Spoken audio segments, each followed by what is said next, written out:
Today's discourse is on failure. By the way, this is not scripted. It's just a man speaking from his heart. One thing about failure is its insidious ability to make us feel bad. And everything about failure is largely psychological. Here's why. If an athlete finishes first place, nobody motivates him, nobody hypes him up to feel good about himself. The dopamine is instant, it is internally generated. The counterpart is as equally probable. When you fail, when you do not hit the goal, when you do not hit the deadline, when you let your teammates down, the emotion is largely self-generated. Another thing about failure is you notice, and anybody who has tried an activity, anybody who has struggled or is struggling towards something admirable would nod their head in agreement that once you've tried an activity, once you've failed, once you've not achieved the desired outcome, it becomes difficult to try again.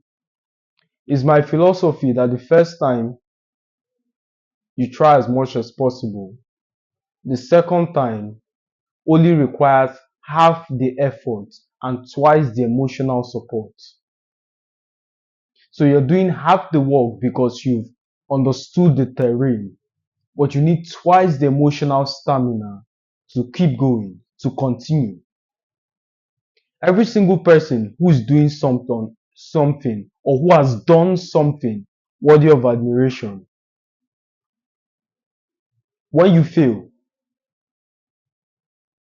that activity becomes at the bottom of the barrel. You begin to procrastinate, you begin to put other things, you begin to reprioritize, not necessarily because you are indisciplined, but you found solace in procrastination. You've created a legal ground for you to procrastinate. The brain has a sole assignment to protect us, and one of the ways it protects us from this negative feeling of failure is through procrastination. So you procrastinate activities that makes you feel bad in the moment. Especially, say a YouTube channel, for instance. You've been posting daily. You've been giving it your all. You've reversed your content. You've rephrased. You fine-tuned. Yet, the effort doesn't seem forthcoming or the result hasn't come to fruition. It's most likely you procrastinate the activities that makes for growth, the activities that connote to growing that channel is at the bottom of your task list, although the result is your priority.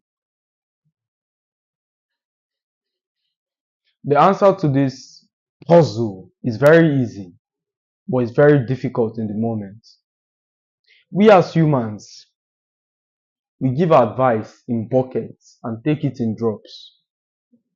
If your friend is in a dire situation, the advice comes to you instantly. Leave that girl, you find someone else, or according to the law of time and chance, this too shall pass. This too shall pass. As a man thinketh, so it is. You have all of the philosophical answers, yet when faced with the same situation, you crumble. And it's not your fault. That's the tendency that comes as a result of wearing this mortal body. Now you know.